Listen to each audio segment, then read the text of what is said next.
Hello everyone. आज के इस वीडियो लेक्चर में हम फिर से इंटरमीडिएट सेंटअप एग्जामिनेशन में पूछे गए क्वेश्चंस का सॉल्यूशन लेकर आए हैं। अभी ऑब्जेक्टिव चल रहा है। शॉर्ट क्वेश्चन का पूरा वीडियो बनाया जा चुका है। ऑब्जेक्टिव का ये दूसरा वीडियो है। क्वेश्चन नंबर 39 तक बताए थे। क्वेश्चन नंबर 40 से देखिएगा।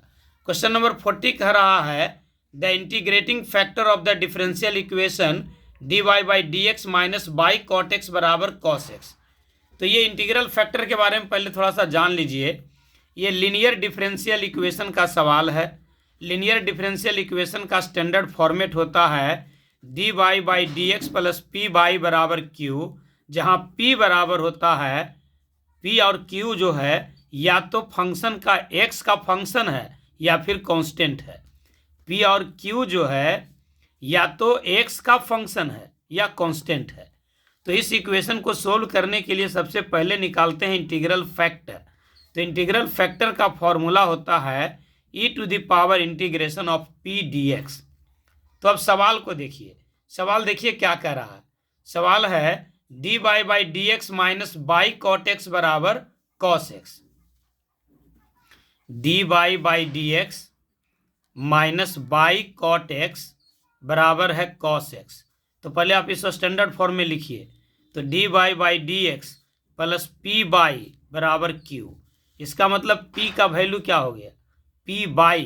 तो बाई हटा लेंगे तो जो बचेगा वो p होगा, यानी p का वैल्यू हो गया माइनस कॉट एक्स। तो इंटीग्रल फैक्टर पूछा जा रहा है। ये हो जाएगा e to the power integration of p dx, यानी e to the power integration of minus cot x dx। अब ये हो जाएगा e to the power minus बाहर निकलेगा और कॉट एक्स का इंटीग्रेशन होता है log sine x. Log sine x cot x का। तो ये हो जाएगा e टू दी पावर, यहाँ लगा दीजिए n लॉग m, तो हो जाएगा लॉग m का पावर n, यानी साइन एक्स का पावर -1, यानी हो जाएगा e to the power log 1/साइन एक्स। अब यहाँ एक फॉर्मूला लगाइएगा कि e के पावर log x बराबर होता है सिर्फ x। ये सब खत्म हो जाता है, e log सब खत्म हो जाता है। e का पावर log x बराबर हो जाता है x। तो e के पावर log 1/साइन x बराबर हो जाएगा 1/साइन x, या इसी को कह सकते हैं cosec x। तो इसका इंटीग्रल फैक्टर हो जाएगा 1/साइन x या cosec x। तो cosec x आपका आंसर है b। तो इसका आंसर हो जाएगा b। dy by d x plus P by बराबर क्यू के रूप में रहे तो ये होता है लीनियर डिफरेंशियल इक्वेशन। उसी टाइप का सवाल नंबर 41 है। 41 कह रहा है कि integral factor of differential equation dy by d x plus P by बराबर क्यू। देखिए p मतलब यहाँ हो गया 3/x। dy by d x plus P by, यानी बाई को जो छोड़ देंगे वो बच जाएगा p, आई हो जाएगा q। तो p हो गया 3/x।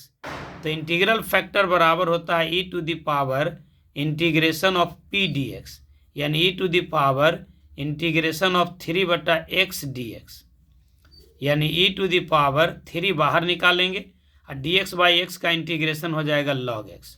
तो हम इसको लिख सकते हैं e का पावर log x क्यूब। अब ये देखिए e और log दोनों हट जाएगा तो बचेगा सिर्फ x क्यूब, यानी इसका आंसर होगा x क्यूब यानी c।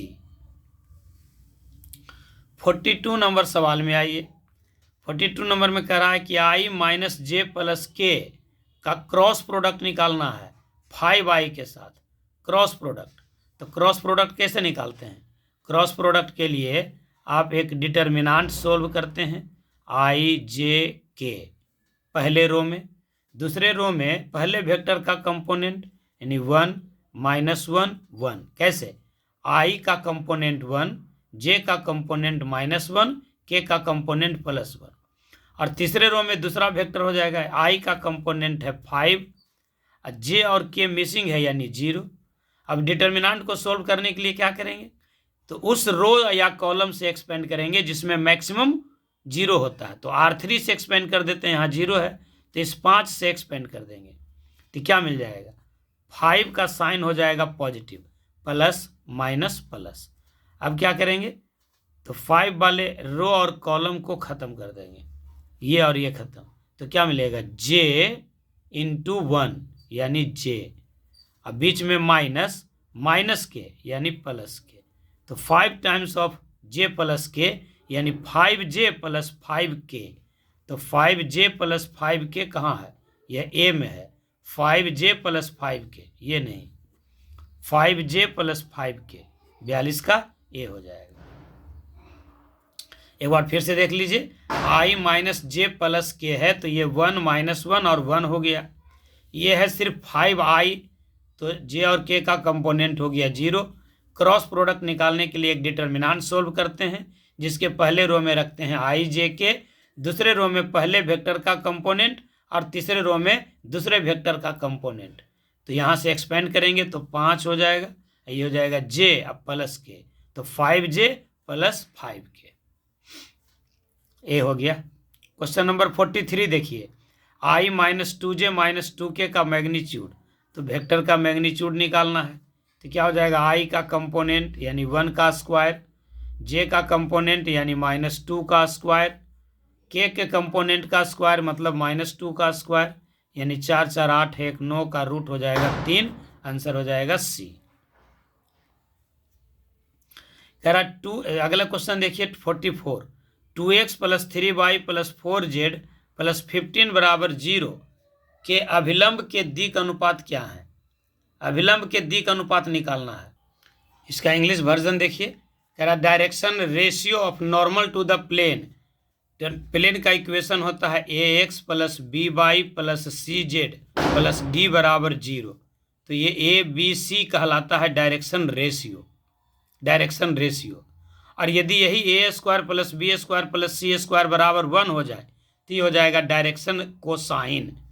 तो यहाँ इक्वेशन में देखिए ए का वैल्यू 2 है, बी का वैल्यू 3, सी का वैल्यू 4, तो डायरेक्शन रेशियो को लिखते हैं ए बी सी से, तो ए बी सी कितना हो जाएगा 2 3 4, यानी ऑप्शन हो जाएगा ए 2 3 4। 45 नंबर देखिए, कह रहा है कि the direction ratio of a straight line x minus 17 by 11 is equals to y minus 15 by 9 is equals to z minus 13 by 7। तो देखिए स्ट्रेट लाइन का एक इक्वेशन होता है, स्ट्रेट लाइन का इक्वेशन होता है x माइनस x1 बटा a बराबर y माइनस y1 बटा b बराबर z माइनस z1 बटा c। अगर इस फॉर्मेट में रहे तो ये किसी ऐसे स्ट्रेट लाइन के इक्वेशन को बताता है जो एक पॉइंट से पास करता है जिसका कोऑर्डिनेट है x1 y1 z1 और किसी वेक्टर के पैरेलल है जिसका डायरेक्शन रेशियो है ये, हाँ A B C direction ratio है। तो ये डायरेक्शन रेशियो होता है और ऊपर में जो पॉइंट है वो जिस पॉइंट से होकर पास करता है वो उस पॉइंट का कोऑर्डिनेट होता है। तो देखिए यहाँ पर ये हो गया x minus x1 upon a, y minus y1 upon b, z minus z1 upon c. तो a का वैल्यू 11, b का वैल्यू 9, c का वैल्यू 7, तो ए बी सी हो गया डायरेक्शन रेशियो, यानी 11 9 और 7, 11 9 और 7, ये ऑप्शन बी हो जाएगा। अगला क्वेश्चन देखिए 46, भी उसी तरह से हो गया सवाल, x माइनस x1 बटा ए, y माइनस y1 बटा बी, z माइनस z1 बटा सी। स्टैंडर्ड फॉर्म में लिख लीजिए, स्टैंडर्ड फॉर्म में है ये x minus x1 by 2, y minus y1 by b बराबर z माइनस z1, यहाँ नहीं है तो इसको लिख सकते हैं z माइनस माइनस 3 अब बटा 4। तो ये पॉइंट हो जाएगा 1 2 और -3, 1 2 और -3 कहाँ है, तो ये बी है, ऑप्शन हो जाएगा बी 1 2 और -3। क्वेश्चन नंबर 47 देखिए, ये तो बराबर हम डिटर्मिनेंट पढ़ाते हैं उसी समय कहते हैं कि क्रॉस प्रोडक्ट को ज़रा बढ़िया से देखिएगा। ये आपका दो वेक्टर का क्रॉस प्रोडक्ट है, क्रॉस प्रोडक्ट निकालने के लिए डिटर्मिनेंट सोल्व करेंगे, तो इसका डिटर्मिनेंट आप सोल्व कर लेते हैं। कैसे हो जाएगा भाई, तो डिटर्मिनेंट हो जाएगा आपका आई जे के पहले रो में, और दूसरे रो में क्या हो जाएगा 3 -1 -2, 3 -1 -2, और दूसरे रो में क्या हो जाएगा 9 -3 -6, 9 -3 -6। तो R1 से एक्सपेंड कर दीजिए, तो आई का साइन पॉजिटिव, आई वाले रो और कॉलम छोड़ देंगे तो ये हो जाएगा 6 और बीच में माइनस 3 दूनी 6, यानी ये हो जाएगा 0। देखिए माइनस माइनस प्लस 6, बीच में माइनस और फिर प्लस 3 दूनी 6, तो 6 माइनस 6 यानी 0। तो आई खत्म हो गया। जे का साइन हो जाएगा निगेटिव, तो जे वाले रो और कॉलम हटा देंगे तो ये हो जाएगा -18 और माइनस माइनस प्लस 18, यह हो खत्म। 0 प्लस के वाले रो और कॉलम हटा दीजिए तो -9 और +9 यानी 0। तो ए क्रॉस बी हो गया ये 0, ए क्रॉस बी 0। ध्यान दीजिए 0 वेक्टर है, ये सही है। 47 का डी। चलिए 48 नंबर देखते हैं। 48 नंबर है dy by d x of sine x plus e के पावर एक्स। तो ये हो गया u प्लस भी का डिफ्रेंसिएशन। तो u का डिफ्रेंसिएशन प्लस v का डिफ्रेंसिएशन, तो साइन x का डिफ्रेंसिएशन कॉस x और e के पावर x का e के पावर x। तो आंसर हो जाएगा e के पावर x जोड़ कॉस x यानी b। 49 में देखिए cos square x minus cos x का डिफ्रेंसिएशन। तो यहाँ पहले कॉस स्क्वायर एक्स का निकालिए, तो कॉस स्क्वायर एक्स का हो जाएगा 2 कॉस एक्स और कॉस एक्स का हो जाएगा माइनस साइन एक्स, फिर माइनस कॉस एक्स का हो जाएगा माइनस साइन एक्स। ये हो जाएगा आपका, देखिए 2 sine x into cos x बराबर हो गया माइनस साइन 2x, लेकिन इसी रूप में आंसर है तो इसी रूप में रहने देते हैं। तो ये हो गया -2 sine x into cos x और minus minus plus sine x. तो आंसर हो जाएगा -2 sine x cos x plus sine x, यानी आंसर हो जाएगा ए। क्लियर है बात? आंसर हो जाएगा ए। अब 50 नंबर देखिए, कह रहा साइन एक्स का डबल डेरिवेटिव निकालना है। तो पहले निकालेंगे dy बाई डी एक्स, तो क्या हो जाएगा साइन एक्स का कॉस एक्स, अब फिर इसको डिफ्रेंशिएट करेंगे तो d2 by d x square.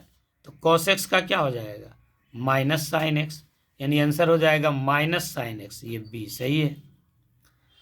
51 number देखिए, कह रहा if the direction ratio of 2 parallel lines are 2, 5, 8 and 4, 10x then the value of x is, x का वैल्यू क्या होगा। तो 2 पैरेलल लाइन है तो उसका डायरेक्शन रेशियो प्रोपोर्शनल होता है, प्रोपोर्शनल होता है। तो देखिए 2 का दुगना है 4, 5 का दुगना 10, तो 8 का दुगना x यानी 16 हो जाएगा। क्लियर हुआ बात? 2 लाइन जैसे a1x plus b1y plus c1z बराबर मान लीजिए हैं 0, फिर है a2x plus b2y plus c2z बराबर 0। ये 2 लाइन है, तो ये दोनों लाइन अगर पैरेलल है तो इनके डायरेक्शन रेशियो प्रोपोर्शनल होंगे, यानी a1 बटा a2 बराबर b1 बटा b2 बराबर c1 बटा c2। तो यहाँ भी वही बात होगा, तो 2 बटा 4 बराबर 5 बटा 10 बराबर 8 बटा x। तो x बराबर कितना 16। कह रहा इफ द डायरेक्शन, अगला सवाल देखिए 52 नंबर, कह रहा if the direction ratio of 2 parallel lines be a B c and x by z, तो b इंटू जेड बराबर क्या होगा, ये b इंटू जेड बराबर। तो देखिए दोनों रेशियो 2 पैरेलल है, तो अभी बताए कि a बटा x बराबर होगा b बटा y बराबर c बटा z। तो हमको पूछ रहा है b इंटू जेड, तो ये दोनों को लेके साथ में चलिए, इस दोनों को, तो b बटा y बराबर c इंटू जेड, यानी b गुना जेड बराबर c गुना y। तो बी जेड बराबर हो गया c बाई, ये c बाई c हो जाएगा। तो 52 तक हो गया। उम्मीद है कि आप अच्छे से समझ रहे होंगे। ज़रा एक बार लाइक कर दीजिए, चैनल को सब्सक्राइब कीजिए और ज़्यादा से ज़्यादा इसको शेयर कीजिए। बहुत लोगों के पास यदि जाता है वीडियो तो बहुत लोगों को फ़ायदा होगा। कोशिश कीजिए कि ज़्यादा से ज़्यादा शेयर हो। हालांकि अभी के समय में पेज और को पेन से वीडियो बनाना बहुत मतलब ये रिस्की बात होता है, लेकिन सीमित सुविधाओं में भी अगर कुछ बात निकल के आ जाए तो ये भी एक अच्छी बात है। कंटेंट होना चाहिए, दिखावटी बात से कुछ नहीं ज़्यादा होता है। तो इस तरह का भी बात हो जाता है। हम लोग देखते हैं अगले सवाल में चलते हैं। क्वेश्चन नंबर 53 में चलते हैं। देखिए कह रहा है यदि दो परस्पर लंब रेखाओं के दिक् अनुपात 4, 2, 3 तथा 5, 8 x है तो x का मान क्या होगा। अंग्रेजी में देखिए ज़्यादा अच्छा रहेगा। If the direction ratio of two mutual perpendicular lines are this and this, find the value of x। तो जैसे वहाँ पर बताया कि पैरेलल में रेशियो बराबर होता है, अगर दो लाइन परपेंडिकुलर हो जाए तो क्या होगा, परपेंडिकुलर होगा तो होगा a1 a2 plus b1 b2 plus c1 c2 बराबर 0। जहाँ ये a1 b1 c1 direction ratio है पहले लाइन का, और a2 b2 c2 है डायरेक्शन लाइन रेशियो दूसरे लाइन का। तो क्या हम बता दिए अभी, देखिए क्या हो जाएगा, a1 a2, तो a1 a2 कितना हो गया, 4 पचे 20, b1 b2 2 गुने 8 यानी 2 8 ही 16, प्लस c1 c2 यानी 3x बराबर होना चाहिए 0। तो 36 यानी 3x बराबर होगा -36, तो x बराबर होगा -12। ये ऑप्शन बी हो जाएगा। 54 नंबर देखिए, वेक्टर का मैग्नीट्यूड कई बार पूछा गया है। कोई वेक्टर अगर है xi प्लस वाई जे प्लस जेड के, तो वेक्टर ए का मैग्नीट्यूड हो जाता है √x² जोड़ y² जोड़ z²। तो यहाँ 1 का स्क्वायर 1 का स्क्वायर 1 का स्क्वायर √3। अगला सवाल देखिए मैट्रिक्स का है, कह रहा 3a - 1 और 4 बराबर 2a + 6 और b - 1, तो ए बी बराबर क्या होगा। तो दो मैट्रिक्स बराबर है, इसका मतलब उसके कॉरस्पॉन्डिंग एलिमेंट बराबर होंगे, लेकिन तब जब उनका ऑर्डर सेम हो। तो इसका ऑर्डर क्या है, 1 रो और 2 कॉलम 1/2, इसका भी ऑर्डर है 1/2, बराबर है दोनों का सेम, तो कॉरस्पॉन्डिंग एलिमेंट बराबर होगा। यानी 3a - 1 बराबर होगा 2a + 6। इसका मतलब इधर ले आएंगे तो a बराबर हो जाएगा 7, और ये देखिए 4 = हो जाएगा b - 1, तो b बराबर क्या हो जाएगा 5। तो a और b यानी 7 और 5 ऑप्शन हो जाएगा b। 56 नंबर देखिए, ये एक डिटर्मिनांट है 2 3 5 7 8 15 5 9 14। तो कैसे इसको हम लोग बनाएंगे, इस डिटर्मिनांट को बनाने के लिए क्या करेंगे, तो या तो आप एक्सपेंड कीजिए या प्रॉपर्टीज लगाइए, दोनों में से कोई एक काम कीजिए। देखिए इसमें क्या करते हैं, C1 में C2 को ऐड कर देते हैं, ये C1 का एलिमेंट है, ये C2 का एलिमेंट है। तो 2 7 5 में जोड़ेंगे 3 8 9, तो 2 और 3 5, 7 और 8 8 7 15, 9 और 5 14, 3 8 9, और ये हो गया 5 15 और 14 14। तो इस वैल्यू क्या हो जाएगा इसका 0। क्यों हो जाएगा 0, क्योंकि किसी डिटर्मिनांट में अगर 2 रो या 2 कॉलम आइडेंटिकल हो जाए तो उस डिटर्मिनांट का वैल्यू होगा 0। तो ये इसका देखिए आइडेंटिकल है C1 और C3। 57 नंबर सवाल देखिए, 57 नंबर क्या कह रहा है, ये भी डिटर्मिनांट उसी तरह का है 2 1 1 7 3 4 8 5 3। यहाँ C2 और C3 को जोड़ दीजिए, C2 में C2 C3 को जोड़ दीजिए, तो ये C1 रह जाएगा 2 7 8, ये 1 और 1 2, 3 और 4 7, 5 और 3 8, 1 4 3। तो इसका भी वैल्यू क्या हो जाएगा 0। क्यों, क्योंकि C1 और C2 आइडेंटिकल हो गया, तो वैल्यू हो जाएगा 0। बहुत बढ़िया बढ़िया सवाल है, सबको बनाना चाहिए एक बार। 58 नंबर देखिए, 58 नंबर सवाल कह रहा है कि डिटर्मिनांट है, तो क्या हो जाएगा वैल्यू, साइन थीटा गुना माइनस कॉसेक थीटा। अगर कोई डिटर्मिनांट है ए बी सी डी, तो ये सेकेंड ऑर्डर का डिटर्मिनांट है, तो इसका वैल्यू होगा ए गुना डी माइनस बी गुना c, a d minus b c. तो यहाँ कीजिए ए डी, तो साइन थीटा गुना कॉसेक थीटा 1, और चिन्ह रहेगा माइनस, तो -1, बीच में माइनस का sign, cos theta into sec theta बराबर 1, तो -2। ऑप्शन कहाँ है -2, सी में है। अब देखिए 59 में है दो मैट्रिक्स का गुना, तो जब सेम ऑर्डर का मैट्रिक्स रहे तो गुना अपने आप संभव हो जाएगा। तो कैसे करेंगे, पहला रो को पहला कॉलम से, तो 1 गुना 2 प्लस 0 गुना 5, 2 रह जाएगा।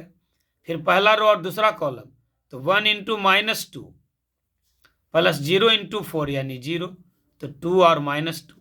अब ये दूसरा रो से करते हैं, 0 इंटू 2 यानी 0, 1 इंटू 5 यानी 5, तो 0 प्लस 5 5, फिर 0 इंटू -2 मतलब 0, प्लस 1 इंटू 4 यानी 4। तो आंसर हो जाएगा 2 -2 5 4। कहाँ है? 2 -2 5 4। ये हो गया आपका ऑप्शन नंबर ए। 60 नंबर में चलिए, ये 3 -2 और 1 1 इसको मल्टीप्लाई करना है। तो इसका ऑर्डर देखिए क्या है, 1/2 1/2। इसका ऑर्डर क्या है, 2/1। तो जो रिजल्ट होगा उसका ऑर्डर होगा 1/1, यानी एक रो और एक कॉलम। तो 3 गुना 1 यानी 3, और -2 गुना 1 -2, यानी आंसर हो जाएगा 1। तो option D, option D. 61 number देखिए, यह इसका ऑर्डर है 1/1 और इसका ऑर्डर है 1/2। तो ये दोनों सेम हो गया, तो आंसर होगा 1/2, यानी एक रो और दो कॉलम। तो पहला रो को पहला कॉलम से, तो यानी 3, फिर 3 को -1 से, तो -3। तो आंसर हो जाएगा 3, -3। नहीं, ये 1 रो और 2 कॉलम, 1 रो, एक रो और दो कॉलम। हाँ, 3 और -3, एक रो और दो कॉलम, यही हो जाएगा। 62 नंबर क्या है, किसी मैट्रिक्स में आप स्केलर से मल्टीप्लाई करते हैं तो सब में करना होगा। तो ये हो जाएगा 5 15, देख लीजिए 5 15 -6 9, ये जो होगा वही आंसर होगा। 5 15 और 3 से मल्टीप्लाई करना है, तो 3 बन जा 3, अब 5 3 जा 15, 3 2 जा 6, 3 3 जा 9, 3 15 -6 और 9, ऑप्शन ए ही तो है। ये 62 नंबर तक हुआ। 63 नंबर चलते हैं। 63 नंबर में देखिए क्या है। अब ये हो 63 नंबर से जो है लीनियर प्रोग्रामिंग का सवाल है, तो इसको अगले वीडियो में बनाएंगे। आज यहीं तक इसको छोड़ते हैं, एक वीडियो और जाएगा। अंत तक वीडियो देखिए, इसके लिए आपको बहुत बहुत धन्यवाद। छोटा छोटा वीडियो ही बना रहे हैं ताकि लोग पूरा देख पाएँ। एक और वीडियो में बनाएंगे, इसके बाद फिर लॉन्ग क्वेश्चन बचा हुआ है उसको भी बनाएंगे। आपसे गुजारिश है कि एक बार फिर से पूरे सवाल को अपने से बनाइए, वीडियो से क्वेश्चन लिखिए और उसको बनाइए। वीडियो को लाइक कीजिए, चैनल को सब्सक्राइब कीजिए और ज़्यादा से ज़्यादा दोस्तों में से शेयर कीजिए। बहुत बहुत धन्यवाद।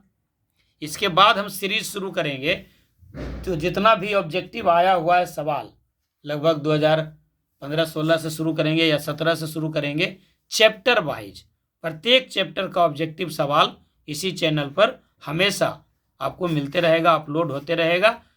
चैनल पर बने रहिए और ज़्यादा से ज़्यादा लोगों को जोड़िए। Thank you.